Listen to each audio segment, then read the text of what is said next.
Ambassador Tova had served the Galactic Accord for 200 years. She had seen wars. She had seen peace. She had watched empires rise and fall like waves on a cosmic shore. But she had never felt fear like this. Not until the Drekari came. The Drekar swarm moved through the galaxy like a disease. They did not negotiate. They did not take prisoners. They consumed everything in their path planets, stations, entire species. 17 civilizations had already been erased from existence. The Accord's combined fleet, the greatest military force in known space, had been shattered in a single battle. Now Tova sat alone in her small diplomatic vessel, staring at coordinates that every star chart in the galaxy was marked with the same warning: do not approach. Sector 7G, the Forbidden Zone. The place where, according to ancient records, a species of impossible violence had once existed. Most scholars believed they had destroyed themselves long ago. Others said they had never existed at all, just stories invented to scare young cadets into obedience. The Villani called them the Ashwalkers. Legend said they came from a death world, a planet so hostile that it killed most creatures before they could evolve. The survivors were monsters who ate the flesh of other animals, drank poison for pleasure, fought wars against each other for reasons no rational species could understand. Tova did not believe in legends, but the Accord Council was desperate. They had voted unanimously to send her here to the edge of known space, to find out if the myths were real. Her ship dropped out of faster-than-light travel, and Tova's heart stopped. The sector was not empty. It was not full of ruins or ancient wreckage. Instead, she saw lights, thousands of them. Space stations orbited massive planets. Ships moved between worlds in organized patterns. Communication signals filled every frequency. The Ashwalkers were not dead. They were thriving. Before Tova could even send a greeting, a voice crackled through her communication system. It spoke in perfect Villani, though with a strange accent that her translator struggled to process. Ambassador Tova, of the Villani Collective, we have been expecting you. Please follow the beacon to Station Inchin. Do not deviate from the assigned path. Tova's hands trembled as she guided her ship forward. How did they know her name? How did they speak her language? The questions multiplied in her mind, but she had no answers. Station Inchin was enormous, a massive structure of metal and glass that seemed designed for function rather than beauty. Tova docked her ship and stepped out into a corridor where the air felt heavier than she was used to. The gravity here was stronger, much stronger. A group of figures waited for her. They stood on two legs, like Villani, but shorter and broader. Their skin came in various shades of brown and tan. Their eyes were small, but intensely focused. They wore simple gray uniforms with symbols Tova did not recognize. At the front stood a woman with dark hair cut short and practical. Her face was calm, almost peaceful, but her hands were covered in small scars. When she spoke, her voice was quiet but carried weight. I am Captain Park Jisoo. Welcome to Human Space Ambassador. Human. So that was what they called themselves. Tova bowed in the Villani style of greeting. Captain Park, I come on behalf of the Galactic Accord. We face a threat that the Drekari swarm. Jisoo interrupted. We know. We have been watching your war for some time. Tova felt a chill run through her. You have been watching? Then why did you not help? Gaisu's expression did not change, but something flickered in her eyes. 3,000 years ago, our ancestors sent signals into the galaxy. They wanted to make contact, to join the community of intelligent species. Do you know what response they received? Tova was silent. She knew the history. The ancient Accord had classified the human homeworld as a Category 5 death world. The inhabitants were deemed too dangerous, too unstable to be allowed into galactic society. The decision was made to quarantine the entire sector and pretend they did not exist. Silence. Jisoo continued.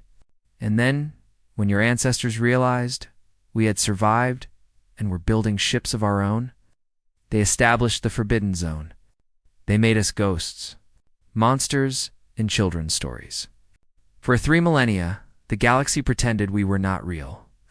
I am sorry, Tova said. I truly am. But Captain, my people are dying. The Sylvari are dying. The Rothani, the Kalush, all of them, the swarm, is consuming everything. We have nowhere else to turn. Gisu studied the ambassador for a long moment. Behind her, the other humans remained perfectly still, watching with those small, intense eyes. My government has already made its decision, Gisu said finally. We will help you. Tova felt relief flood through her body. Thank you. Thank you, Captain. The Accord will be forever grateful. I am not finished. Gaisu's voice sharpened. We will help, but there are conditions. First, you will not command our forces. Human soldiers answer to human officers. Second, you will watch everything we do. Every battle, every strategy, every sacrifice. You will witness what we are capable of. Why? Tova asked. Gisu smiled, but it was not a warm expression. It was the smile of someone who had waited a very long time for this moment. Because when this war is over, you will never forget us again. You will never pretend we are myths. You will look at your children and your grandchildren, and you will tell them the truth that when the galaxy burned, it was humans who walked into the fire. Tova nodded slowly. She did not fully understand these creatures yet. Their pride, their anger, strange intensity was unlike anything she had encountered in 2 centuries of diplomacy. But as she watched, Captain Park Jisu turn and walk deeper into the station. Followed by her silent soldiers, Tova felt something she had not felt since the war began. Hope. The Ashwalkers were real, and they were coming. The rally point was a space station at the edge of Accord territory. Far from the advancing swarm, here the surviving fleets of 12 species had gathered to make their last stand. Elegant Villani cruisers floated beside the crystalline vessels of the Sylvar, Rothani warships built for speed and grace. Held formation with the heavy carriers of the Kelesh, then the humans, arrived. Commander Reth of the Sylvari was the first to see them on the long-range sensors. He called the other fleet commanders to the observation deck. Together they watched in stunned silence as the human fleet emerged from faster-than-light travel. The ships were ugly. There was no other word for it. There were boxes of dark metal, covered in weapons that jutted out at sharp angles. Their hulls were scarred and dented, marked with damage from battles that had clearly never been fully repaired. Instead of fixing the holes, the humans had simply welded more armor on top. Those cannot be warships, said Admiral Veth of the Rothani. They look like cargo containers with guns attached. But Commander Reth noticed something else. The human ships moved with perfect coordination, sliding into formation with mechanical precision. And on the largest vessel, painted in white letters against the black hole, was a name, Unyielding Soul. Lieutenant Kong Doan was assigned to brief the alien commanders on human military doctrine. He was young by human standards, only 28 years old, but he had already served in 3 campaigns against pirates and rebels in human space. He stood before the gathered admirals and spoke clearly. Our fleet consists of 47 combat vessels, ranging from destroyers to battleships. We also have 12 support ships carrying ground forces, medical teams, and engineering crews. Total personnel, approximately 15,000. Admiral Veth made a sound of disbelief. 15,000? Against a swarm that numbers in the billions? Quality over quantity, Doan replied calmly. 1 human soldier is worth 100 Dreckery drones. The Sylvari commander leaned forward. Lieutenant, I mean no offense, but your species has no combat record in galactic warfare. How can you make such claims? Doan smiled slightly. Because we have been fighting wars since before we discovered fire. War is in our blood. It is in our history, our culture, our very nature. The Dreckery consume worlds. Humans have been consuming each other for 100,000 years. They are amateurs compared to us. The alien commanders exchanged uncertain glances. They did not know if this young human was arrogant or insane. Perhaps both. 3 days later, the Drekkar attacked Malthion Station. Malthion was a mining outpost, home to 6,000 Kelesh workers. The swarm hit it without warning, a wave of bioships that blackened the stars. Carrying millions of warrior drones ready to consume everything organic, the Accord fleet responded immediately. But the Sylvari commander ordered a defensive formation. Standard doctrine was called for holding position and wearing down the enemy with long-range fire. The humans did not follow standard doctrine. Sergeant Yunhana stood in the drop bay of the assault ship Thunderbolt. Surrounded by 40 soldiers in heavy combat armor, their weapons were loaded. Their faces were calm. Outside, the Drekari swarm was so thick that the stars had disappeared. "Listen up," Hannah said, her voice steady. "The bugs have taken the station's outer ring. 6,000 civilians are trapped in the intersections. Accord command says to hold position and wait for reinforcements." She paused, looking at each of her soldiers in turn. "We are not going to do that. We are going to punch through their lines, secure the civilians, and hold until evacuation is complete." Questions. Private O.G. Hoon, the youngest member of the squad, raised his hand.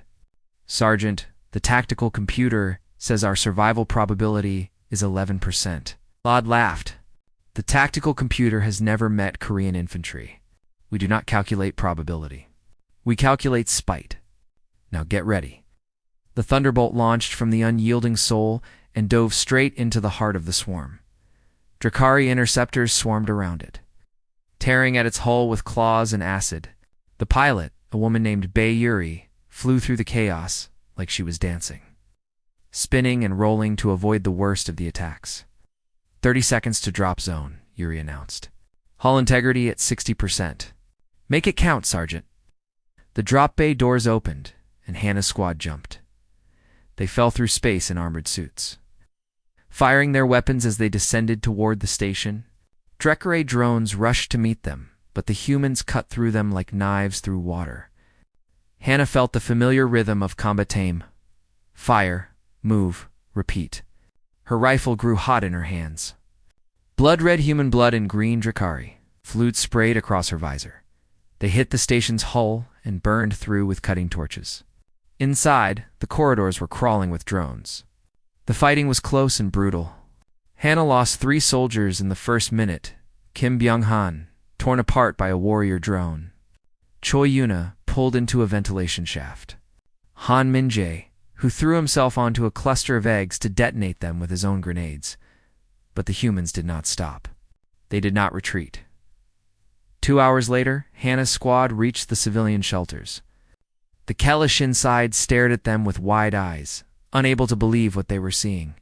These strange creatures, covered in blood and wounds, fought through an entire swarm to save them. Hannah opened her visor so they could see her face.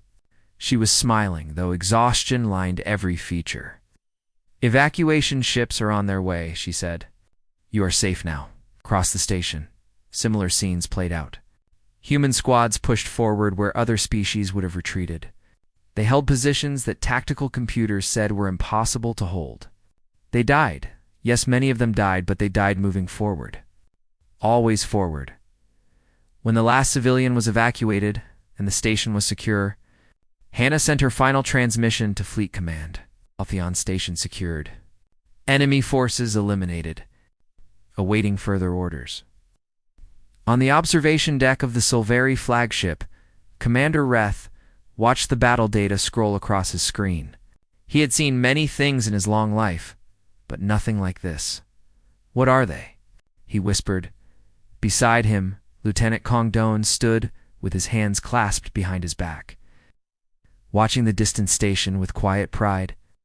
"We are human," he said simply, "and we are just getting started." The Drekari Overmind had existed for 10 million years. It had consumed 1,000 worlds and absorbed countless species into its collective consciousness.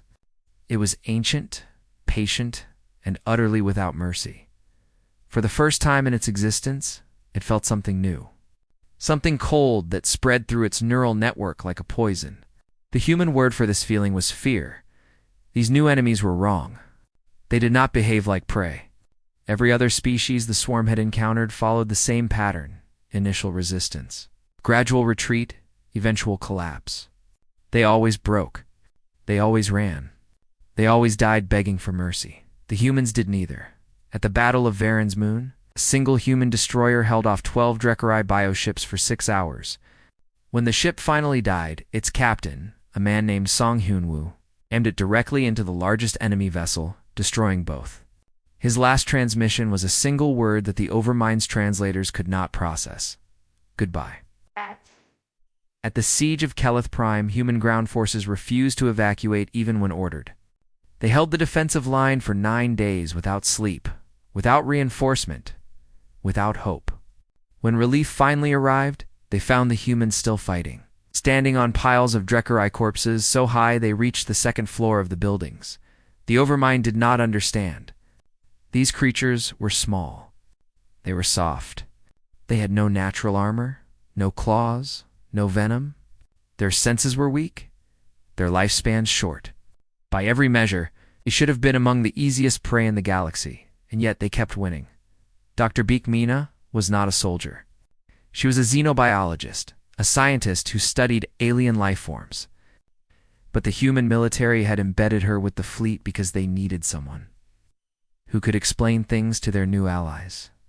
The Accord species had many questions, and most of them came down to a single word. Why? Why did humans fight so hard? Why did they sacrifice themselves so willingly? Why did they refuse to surrender even when logic demanded it? Mina sat in the medical bay of the unyielding soul, sharing a meal with a Vellani doctor named Soren. The alien watched with fascinated horror as Mina bit into a piece of dried meat. "You are eating muscle tissue," Soren said. "From a dead animal. It's called beef jerky," Mina replied. "Want some?" Soren's tentacles curled in what Mina had learned to recognize as disgust. "No, thank you," Mina chewed thoughtfully. "You want to know why we are the way we are? It is simple. Our homeworld tried to kill us. Every single day for 100,000 years, the Earth tried to end our species. How so? Ice ages that froze entire continents. Plagues that killed half the population.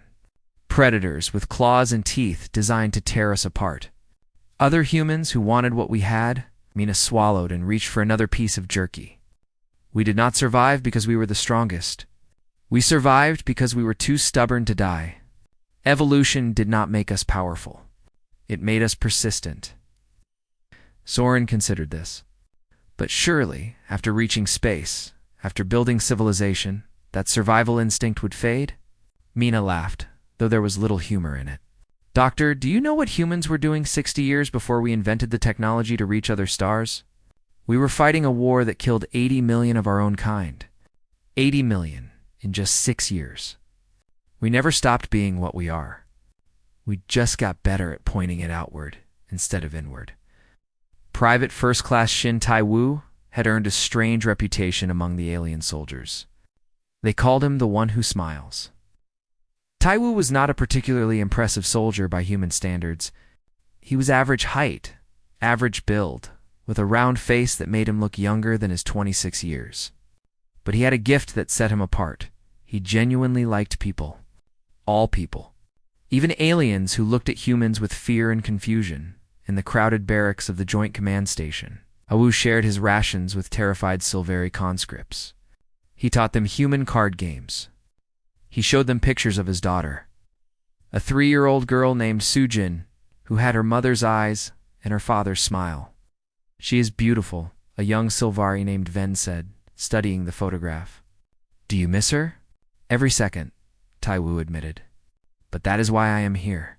So she can grow up in a galaxy where the swarm does not exist." When the Drekari breached the command station's hull 2 days later, Tai-woo's squad was among the first responders. The fighting was desperate close-quarters combat in narrow corridors, with no room for tactics or strategy. Just violence. Tai-woo and 3 Silvari soldiers found themselves cut off from the main force, trapped in a storage bay with Drekari warriors pouring through the walls. The door behind them led to a civilian shelter, where hundreds of wounded were being treated. "We need to seal that door," Tai-woo said. "If they get through, everyone in the shelter dies." Ben looked at him with wide, frightened eyes. "But if we seal it from this side, we will be trapped with them." "Yes." Tai-woo checked his rifle's ammunition count. 20 rounds left. "Get the others and go. I will hold them as long as I can." "I cannot leave you, Ven." Taiwu put a hand on the young alien's shoulder. His smile was still there, but now it carried something heavier a weight that Ven did not fully understand. I need you to do something for me. When this is over, find a way to contact Earth. Find my wife, Park Yoonji, and my daughter Sujin. Tell them I was brave, okay? Tell them I did not run. Before Ven could respond, Taiwu pushed him through the door and sealed it. Behind him, the Sylvari watched through the small window as the human turned to face the oncoming horde. He did not scream. He did not cry. He simply raised his rifle and began to fire. Walking forward into the mass of enemies like a man taking a stroll through a garden, the last thing Ven saw was Taiwu's face. Still smiling as the Drekari swallowed him whole, the door held. The civilians survived, and in the years that followed, the Sylvari who had fought beside Shin Taiwu spoke his name with a reverence usually reserved for ancient heroes. He was the one who smiled. He was the one who stayed behind. He was human, and they would never forget him. The hollow sun was dying. Once a brilliant yellow star, it had been drained by the Drecario over centuries. Its energy siphoned to fuel the Overmind's expansion across the galaxy. Now it flickered like a candle in the wind, casting strange shadows across the massive swarm that orbited it. This was where the Drekari had gathered their remaining forces. Every bioship, every warrior drone, every spawning vessel in the galaxy had been called back to this single point. The Overmind understood that this was the final battle. If the humans and their allies could be destroyed here, nothing would stop the swarm from consuming everything. The combined fleet of the Galactic Accord arrived 3 days later. Villani cruisers, Sylvari destroyers, Rathani carriers, and at the center of the formation, the scarred and battered ships of the human navy. 47 vessels had left human space. Only 31 remained. Admiral Cho Yuna stood on the bridge of the Unyielding Soul, studying the tactical display. The holographic projection showed the hollow sun surrounded by a cloud of red dots, so thick it looked like a solid sphere. Each represented a Drekari vessel. There were millions of them. Admiral, her tactical officer said, his voice carefully neutral, "The computer has finished calculating our probability of victory." And 0%, ma'am. The swarm outnumbers us approximately 1,000,000 to 1. The computer recommends immediate retreat to preserve our remaining forces. Yuna was silent for a long moment. She was not a young woman. Her hair had gone gray years ago, and lines of stress and responsibility marked her face. She had been fighting since she was 18 years old, first against human enemies, then against pirates and rebels. And now against an alien horror that threatened all life in the galaxy. She thought about her husband, who had died in the first battle against the swarm. She thought about her son, who served on one of the destroyers in her fleet. She thought about all the soldiers who had followed her into battle after battle, trusting her to lead them home. Then she smiled. It was not a happy smile. It was the smile of someone who had made peace with death long ago. "Probability is for people who have already decided to lose," she said. "Humans do not do probability. We do spite. All ships, prepare for attack," alien commanders protested. Commander Reth of the Sylvari begged for reason. Admiral Veth of the Rathani demanded an explanation. Ambassador Tova, watching from her observation post, felt her heart sink as she realized what was about to happen. But the human ships did not wait for permission. They accelerated toward the swarm in perfect formation, their weapons powering up, their crews preparing for the end. The battle that followed would be remembered for 1,000 years. The Drekari met them with overwhelming force. Bioships crashed into the Allied fleet like waves against a shore. Acid sprayed across hulls. Claws tore through armor. Ships exploded in brilliant flowers of light. Human and alien alike, dying by the thousands. But the humans did not stop, Captain. Quan Juye of the destroyer Busan found her ship surrounded by 6 enemy vessels. Her weapons offline, her engines failing. Instead of surrendering, she ordered all remaining power to the engines and rammed the largest bioship at full speed. The explosion took out 3 others. Lieutenant Commander Park Sung-ho, ejected from his dying fighter and floated through space toward a Dreckery command vessel. He carried a single antimatter charge strapped to his chest. When he reached the vessel's hull, he detonated it manually. His body was never found. Engineering Chief Moon Gi-won sealed herself in the reactor room of her battleship when containment failed. She held the reaction stable with manual overrides for 11 minutes, long enough for the rest of the crew to evacuate before the explosion consumed her. These were not isolated incidents. Across the battlefield, humans made choices that the alien observers could not comprehend. They sacrificed themselves not out of despair, but out of calculation. Every human death took 10, 50, 100 Dreckery with it, and slowly, impossibly, the swarm began to thin. Corporal An Jeong was a combat medic assigned to the battleship Gwangju. When a Dreckery boarding party breached the hull and flooded the medical bay with acid, she grabbed 4 wounded soldiers and dragged them into a sealed cargo container. For 3 days, she kept them alive using nothing but emergency supplies, her own blood for transfusions, and what she later described as a lot of swearing. When rescue teams finally cut through the container's walls, they found Jeong standing guard at the entrance, a surgical laser in one hand and a fire extinguisher in the other. Behind her, all 4 soldiers were still breathing. "Took you long enough," she said, and then collapsed. The final blow came from Admiral Cho Yuna herself. The unyielding soul, engines failing, hull breached in a dozen places, made one last charge toward the center of the swarm. The Overmind waited there, a massive biological construct that served as the brain of the entire species. "All hands," Yuna announced over the intercom, her voice calm and clear. "This is the Admiral. It has been an honor to serve with you. Those who wish to evacuate may do so. Those who wish to stay, I will see you on the other side." No one left. The unyielding soul struck the Overmind at full speed. The impact was visible from every ship in the System A. Flash of light so bright it momentarily outshone the dying star. The Dreckery swarm went silent. Across the battlefield, millions of drones froze in place. Bioships drifted without direction. The neural network that connected them had been severed in its final moment. The Overmind sent out a psychic broadcast that reached every species in the galaxy. It was not a scream of pain or a cry of defeat. It was a question filled with something that might have been wonder. "What are you?" The answer echoed across the void, spoken by 10,000 human voices in unison, broadcast by every surviving ship in the fleet. "We are human, and we are your end." The hollow sun flickered once more, and the swarm died with it. The war was over. The Dreckery swarm, which had terrorized the galaxy for 10,000 years, was gone. Their bioships rotted in the void around the hollow sun. Their warrior drones lay dead on 100 worlds.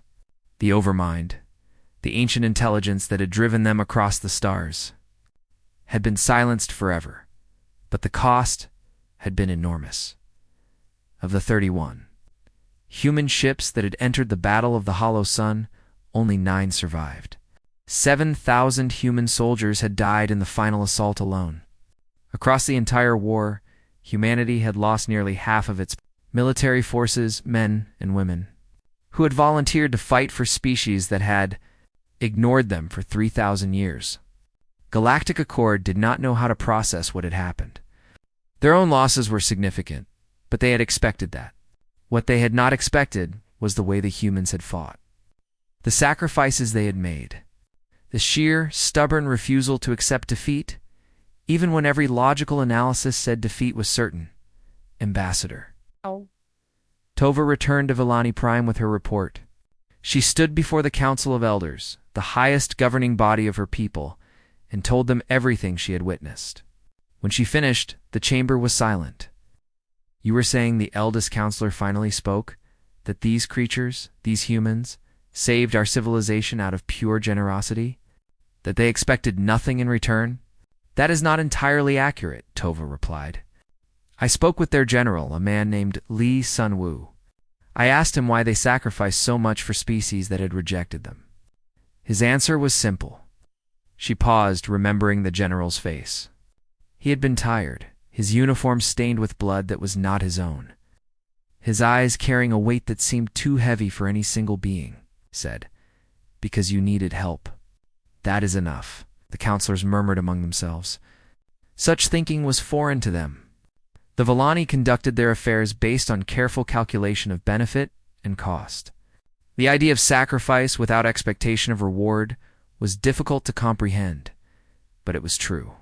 The humans had asked for nothing but two things. First, that the Forbidden Zone be abolished, allowing them to travel freely in galactic space. Second, that the galaxy remember what they had done. Both requests were granted unanimously on Villani Prime. A monument was erected in the capital city. It depicted a human soldier, a young woman with short hair and a determined prescient, carrying a wounded Silveri on her back. The statue was made of the same crystal used to honor Villani heroes. But it was larger than any monument in the city's history. Ambassador Tova personally wrote the inscription at its base. It came from a world of fire and ice. They drank poison, ate death, and loved with a ferocity we could not comprehend. We called them myths. They called themselves human. We call them saviors. Similar monuments appeared on worlds across the galaxy. The Silveri named a constellation after Shintayu, the smiling soldier who had died to save their wounded. The Rothani composed epic songs about Admiral Cho Yuna, who had rammed her ship into the heart of darkness. The Kelish taught their children about Sergeant Yunhana, who had led the charge at Malthion Station. The humans became legends. But not the kind of legends they had been before. No longer were they the Ashwalkers, the terrifying monsters of ancient stories. Now they were protectors, guardians, the species that had emerged from quarantine not to conquer, but to save. 3 years after the war ended, Park Jisoo retired from military service. She had been promoted twice, decorated 7 times, and offered command of the entire human fleet. She refused it all. She was tired, she said. She had done enough. She returned to Earth, to a small house in the countryside of what had once been called Korea. She planted a garden. She learned to cook meals that did not come from military ration packs. She watched the stars at night and sometimes thought about the friends she had lost. One afternoon, grandchildren came to visit. They were young, the oldest was only 7, and they knew their grandmother had been a soldier. But they did not understand what that meant, grandmother, the oldest one asked. Sitting on Gisoo's lap, were you in the war? Yes, little one. Were you scared? Jisoo looked at the child's face, so innocent, so untouched by the horrors she had witnessed.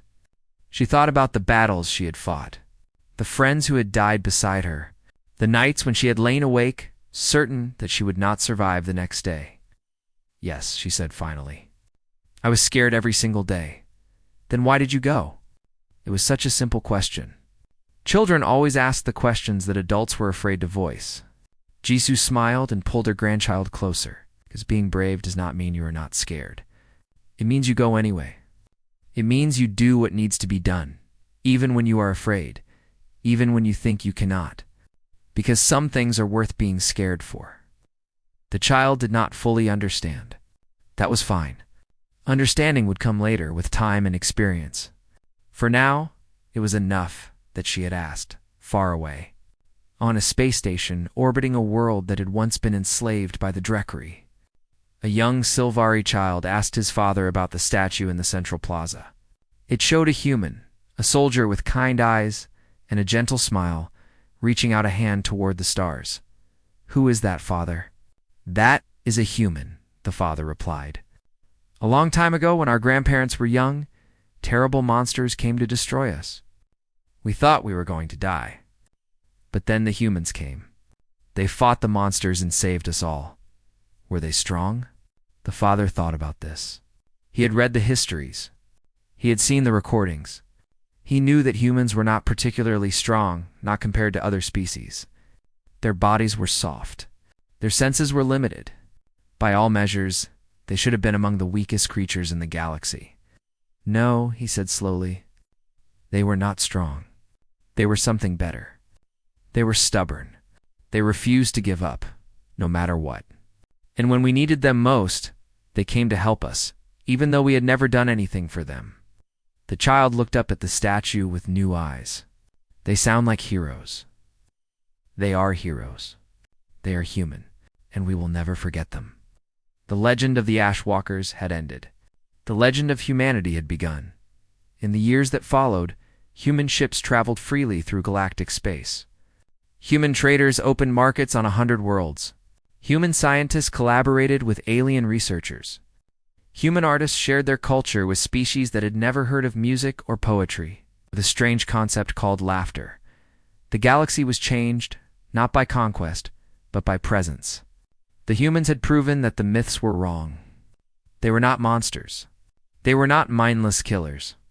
They were simply people strange, stubborn, impossible people who drank poison, ate flesh, and loved with a ferocity that shook the foundations of the universe.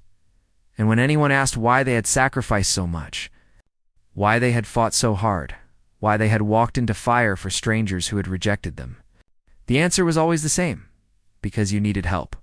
That is enough. That is human. That is who we are.